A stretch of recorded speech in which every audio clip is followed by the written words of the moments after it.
Lagi niyo babasit lang mga tayo sa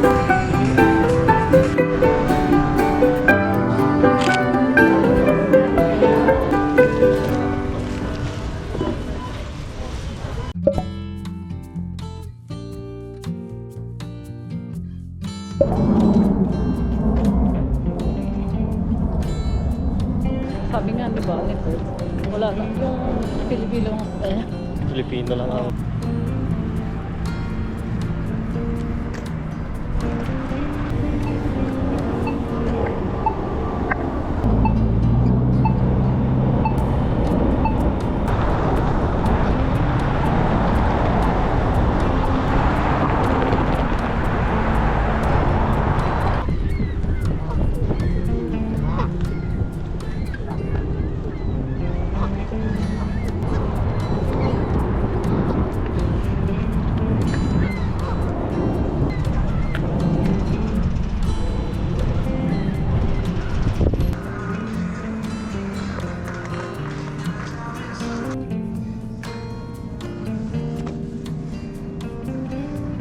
Good? Yeah.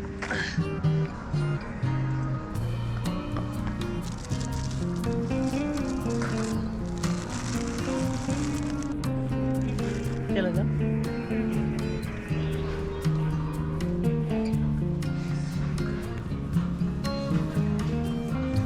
Hindi pa rin. Bango.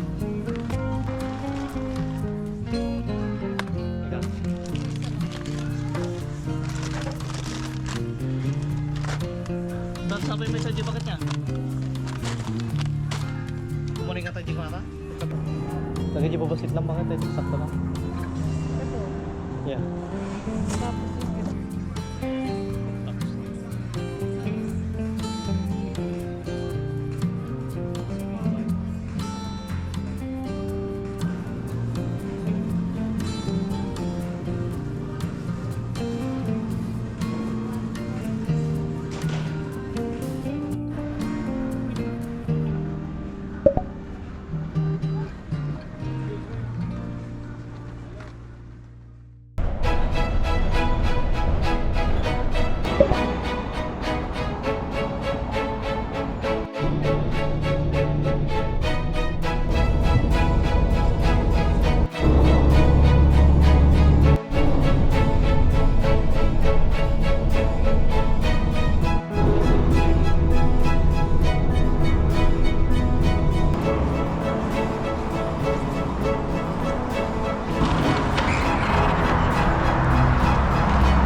Yun, what's up? Unseen Photo is back at andito tayo ngayon sa Scarborough.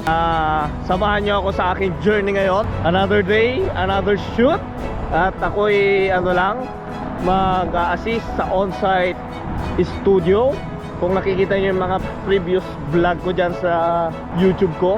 At ako'y mag-assistant lang dun sa kaibigan ko. At nakarating na yung mga kaibigan ko from Philippines. So magse-set up ng backdrop, kung ano-ano pa, maglalagay ng mga flowers at mga disenyo dun sa backdrop.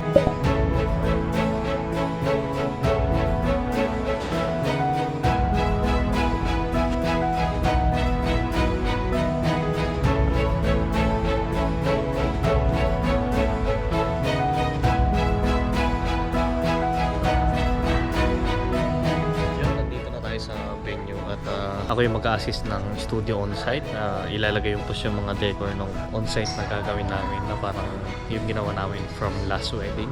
So, ito yung venue. Ganda, maaga ako. Hinintay ko lang sila Harry. So, si Harry ang may handle nito ngayon.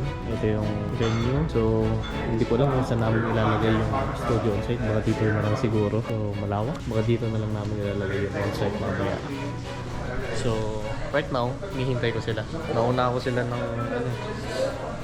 ng mga 30 minutes sa kanila. So, umalis ako sa bahay. It's 12:30 kanina. So, nakarating ako. It's on ang oras na natin. It's, parang 2:30.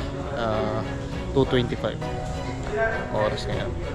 So, ito yung ganap natin. Hindi ako photographer. May videographer na rin siguro. So, malalaman natin mamaya.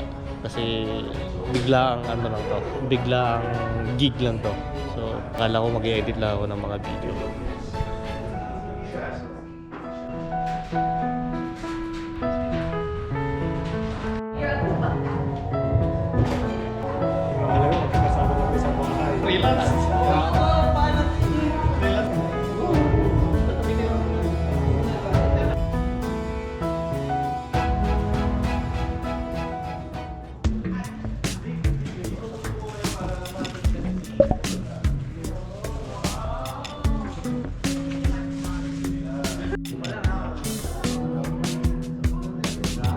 Three and 50.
By just reading this number.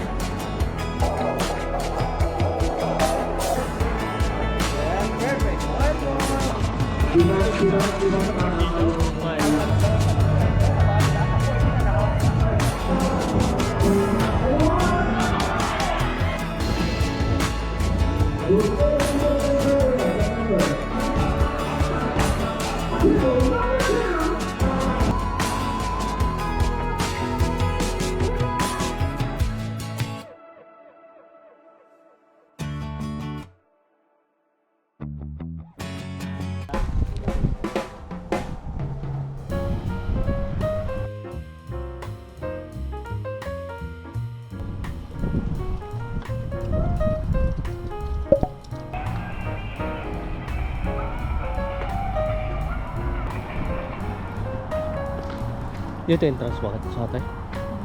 Andito kami ngayon sa Home Depot.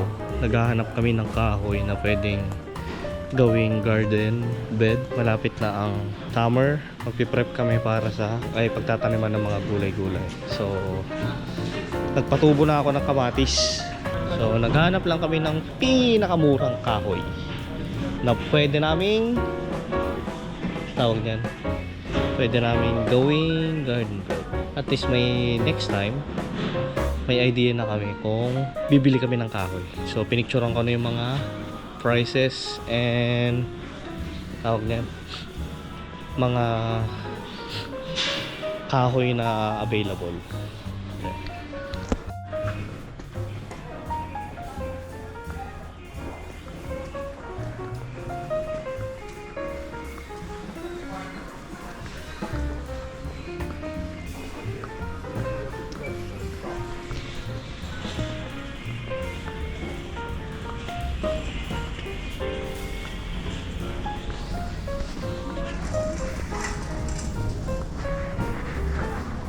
Di na? Di na. Ay, dyan pa. Kasi ba yung ko, washing machine nga all the ano. Mabalik nga yung makit mo. Dati kasi ito na. Pag may sarili na kaming bahay or apartment na titirahan, so bibili na kami ng all-in-one na ano, washing machine and dryer. Pag tinanggal mo na sa ano, tinanggal mo na sa loob, ano siya, tuyo na. So less hassle na.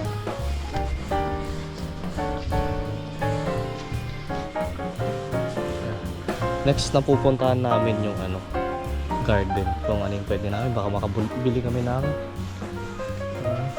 makabili kami ng mga buto-buto, seeds. Pwedeng itanim. Baka mas cheaper dito.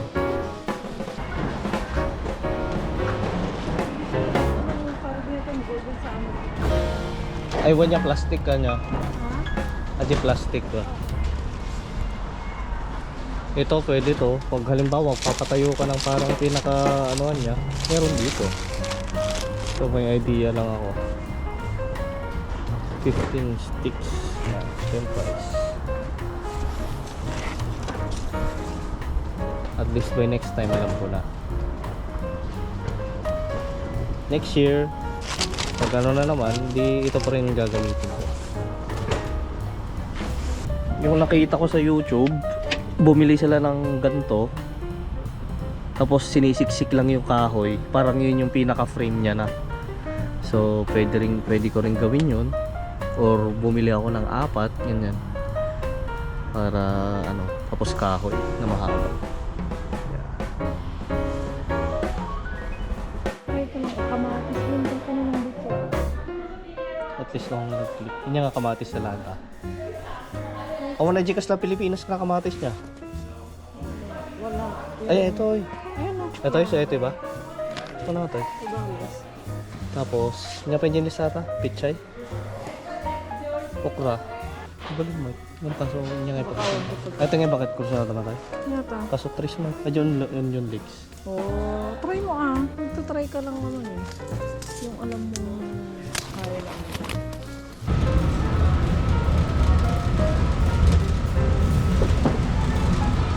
Nito mo na kakitata ba ka? Nito mo na kakitata? Sea bream.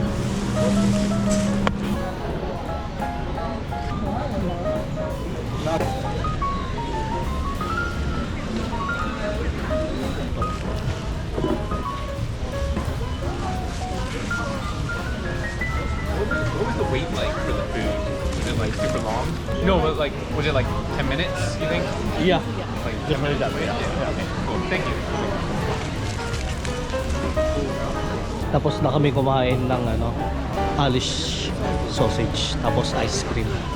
Pag di mo pinakain to, magwawala yan.